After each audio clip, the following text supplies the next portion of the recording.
नमस्कार, मैं हूं तमन्ना। एक नजर डालते हैं आज की दिन भर की बड़ी खबरों पर। यूपी के 8 लाख कर्मचारियों पेंशनरों के खाते में इस महीने 4,000 से 14,000 तक भेजेगी योगी सरकार।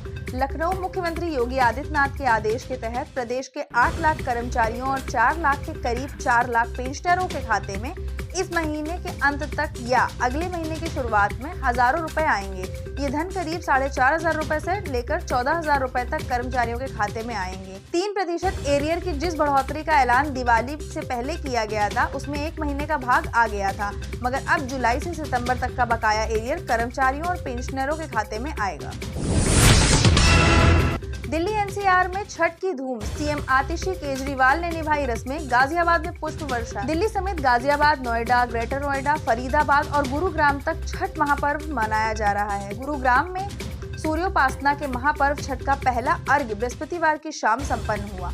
गुरुग्राम में 35 बड़े छठ घाट बनाए गए हैं। इसके अलावा व्रतियों ने स्विमिंग पूल और घर छतों पर भी अर्घ दिया है। इसके अलावा गाजियाबाद में छठ महापर्व पर आकाश से पूर्वांचलियों पर पुष्प की वर्षा हुई। दिल्ली के कई घाटों और कृत्रिम जलाशयों समेत नोएडा की सोसाइटी में छठ पर्व मनाया गया। बीजेपी, कांग्रेस, भाजपा के आरोपों पर बोले राहुल गांधी, मैं व्यापार नहीं बल्कि एकाधिकार विरोधी हूँ। सोशल मीडिया एक्स पर पोस्ट किए गए एक वीडियो में राहुल गांधी ने कहा, मैं एक बात बिल्कुल स्पष्ट करना चाहता हूँ, मुझे भाजपा में मेरे विरोधियों की तरफ से व्यापार विरोधी के रूप में पेश किया गया है। मैं बिल्कुल भी व्यापार विरोधी नहीं हूँ, मैं एकाधिकार विरोधी हूँ, मैं अल्पाधिकार बनाने का विरोधी हूँ, मैं 1 या 2 या 5 लोगों की तरफ से व्यापार पर वर्चस्व का विरोधी हूँ। लोकसभा में विपक्ष के नेता राहुल गांधी ने गुरुवार को कहा कि व्यापार विरोधी नहीं है, जैसा कि भाजपा कह रही है, बल्कि वह एकाधिकार और अल्पाधिकार बनाने के विरोधी है। सलमान खान के बाद अब शाहरुख खान को मिली जान से मारने की धमकी, थाने में शिकायत दर्ज। पुलिस ने शुरू की जांच। बॉलीवुड सुपरस्टार शाहरुख खान को जान से मारने की धमकी मिली है। रिपोर्ट के मुताबिक उन्हें एक कॉल पर धमकी मिली है। मुंबई के बांद्रा पुलिस स्टेशन में मामला दर्ज किया गया है। छत्तीसगढ़ के रायपुर निवासी फैजान नाम के शख्स ने धमकी भरा कॉल किया है। सूत्रों ने बताया कि मुंबई पुलिस की एक टीम जांच के लिए रायपुर गई है। मुंबई के बांद्रा पुलिस स्टेशन में एक अज्ञात व्यक्ति के खिलाफ अभिनेता शाहरुख खान को कथित तौर पर धमकी देने का मामला दर्ज किया गया है। धारा 308(4), 351(3)(4) BNS के तहत अपराध दर्ज किया गया है। हालांकि मुंबई पुलिस की ओर से उन रिपोर्टों की कोई पुष्टि नहीं की गई है कि कॉल छत्तीसगढ़ के रायपुर से की गई थी। रायपुर पुलिस के एक अधिकारी ने कहा कि मुंबई पुलिस शाहरुख खान को धमकी देने के लिए फयाज खान नाम के व्यक्ति को नोटिस दे रही है। आम आदमी को महंगाई से मिलेगी थोड़ी राहत, सस्ता होगा खाने का तेल, इस वजह से गिरेंगे रेट। त्योहारी सीजन खत्म होने के बाद से ही ऊंचे दामों पर तेल में बिक्री भी घट रही है। ऐसे में प्लॉटों की सोयाबीन में लेवाली कमजोर देखने को मिली है। इसके असर से सोयाबीन के दामों में गिरावट दर्ज की गई है। सब्जियों और आलू प्याज की बढ़ती कीमतों के बीच ये खबर आम आदमी के लिए राहत लेकर आई है। दिवाली और छठ के त्योहार खत्म होने के साथ ही बाजार में सोयाबीन की आवक में इजाफा होना शुरू हो गया है। इसका सीधा असर तेल के भाव पर देखने को मिल रहा है।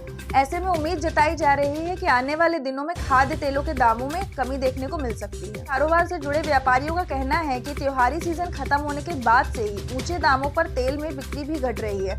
ऐसे में प्लॉटों की सोयाबीन में लेवाली कमजोर देखने को मिली है। इसके असर से सोयाबीन के दामों में गिरावट दर्ज की गई है। प्लांट की ओर से सोयाबीन खरीदी भाव करीब 25 से 50 रुपए तक कमजोर बोले जा रहे हैं। यूपी, धंस गई धरती, फट गई छत, जैक पर टिके 146 घर। आगरा के इस इलाके में इसलिए 1700 मकानों पर आई आफत। सकरी गलियां, उनमें खड़े पुराने 3-3 मंजिला मकान। किसी की छत फट गई तो कहीं धरती धंस रही है। चौखट व दीवारों में दरारें आ गई हैं। ये हाल है आगरा के मोती कटरा में डाक खाने वाली गली का, जहां 146 घर गिरासू हैं। क्षतिग्रस्त हुए यह घर कहीं ढह ना हो जाए, इसलिए जैक पर टिके। इन घरों के नीचे चल रही भूमिगत मेट्रो के लिए सुरंग खुदाई हादसों की मुसीबत लेकर आई है। मेट्रो के साथ भूमिगत स्टेशन व ट्रैक के लिए जामा मस्जिद में RBS कॉलेज तक जमीन के नीचे 50 फीट गहराई में खुदाई चल रही है। Uttar Pradesh metro rail corporation limited से ठेकेदार फर्म एफकॉन को करीब 1800 करोड़ रुपए का ठेका मिला है।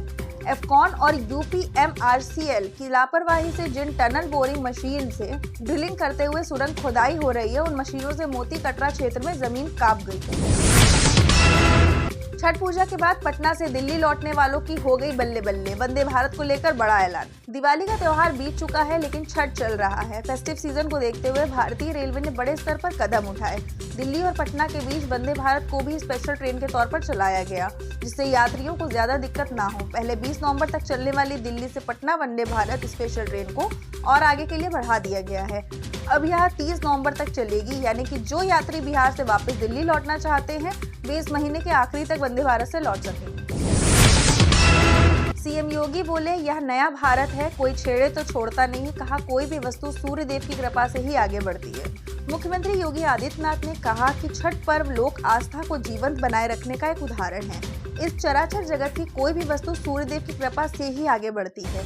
छठ जैसे कठिन व्रत के साथ व्रती और व्रत का महत्व और भी बढ़ जाता है। ऐसा ही संकल्प देश के प्रति भी होना चाहिए। राष्ट्रीय धर्म का पालन हर किसी को करना चाहिए। प्रधानमंत्री नरेंद्र मोदी यही कर रहे हैं। 5 अगस्त 2019 को मोदी की प्रेरणा से कश्मीर में 35A और धारा 370 को समाप्त कर आतंकवाद की ताबूत पर अंतिम कील ठोकने का काम किया गया था। यह नया भारत है, यह किसी को नहीं छेड़ता, लेकिन कोई छेड़ेगा तो छोड़ता भी नहीं। यह एक मजबूत भारत की दिशा में कदम है। योगी ने कहा कि जिस कश्मीर में लोग पत्थर मारते थे, आज वह कश्मीर भारत का स्वर्ग बनने की ओर अग्रसर है। ट्रंप की जीत पर एस जयशंकर के बयान से पाक की बढ़ेगी टेंशन। दोनों देशों के रिश्तों पर कह दी ये बात। अमेरिकी राष्ट्रपति चुनाव के नतीजे पर विदेश मंत्री एस जयशंकर ने प्रतिक्रिया दी है। उन्होंने कहा कि मेरे विचार से भारत और अमेरिका के संबंध के 4-5 पहलू हैं। व्यापारिक तौर पर भी दोनों देशों के रिश्ते काफी महत्वपूर्ण हैं। मुझे उम्मीद है कि ट्रंप की जीत के बाद दोनों देशों के रिश्ते और बेहतर होंगे। ट्रंप शासन में भारत के लिए नए अवसर खुलेंगे। उन्होंने आगे कहा कि डिजिटल क्षेत्र में दोनों देशों के बीच व्यापार और टेक्नोलॉजी सेवाओं के आदान प्रदान में कोई रुकावट नहीं आएगी। वहीं अप्रवासन जैसे मुद्दे पर भी भारत को चिंता करने की जरूरत नहीं है। बता दें कि ट्रंप ने चुनावी रैली के दौरान इस बात पर जोर दिया था कि अगर उनकी सरकार बनी तो देश में गैर कानूनी रूप से दाखिल प्रवासियों पर रोक लगाई जाएगी। वहीं उन्होंने कई बार कहा है कि अमेरिका में नौकरियों पर पहला अधिकार यहाँ के नागरिकों का है। बाजीराव सिंघम के दम के आगे सब फेल। 7वें दिन कर डाला बम्पर कलेक्शन। 10 सालों के लंबे इंतजार के बाद अजय देवगन की कॉप यूनिवर्स सिंघम की तीसरी किश्त यानी सिंघम अगेन को हाल ही में सिनेमाघरों में रिलीज किया गया। शानदार कहानी और धमाकेदार एक्शन थ्रिलर के तौर पर ये मूवी फैंस की पहली पसंद बन गई है और हर रोज बॉक्स ऑफिस पर तेज रफ्तार से नोट छाप रही है। ओपनिंग वीकेंड में ही 100 करोड़ का आंकड़ा पार कर सिंघम अगेन ने ये बता दिया कि बॉक्स ऑफिस पर इस मूवी की धमाकेदार कमाई का सिलसिला वीकडे में भी जारी रहेगा और फिलहाल ऐसा ही कुछ होता हुआ नजर भी आ रहा है। आप देख रहे हैं देश का number 1 Hindi news channel India news 13, मतलब भारत की आवाज।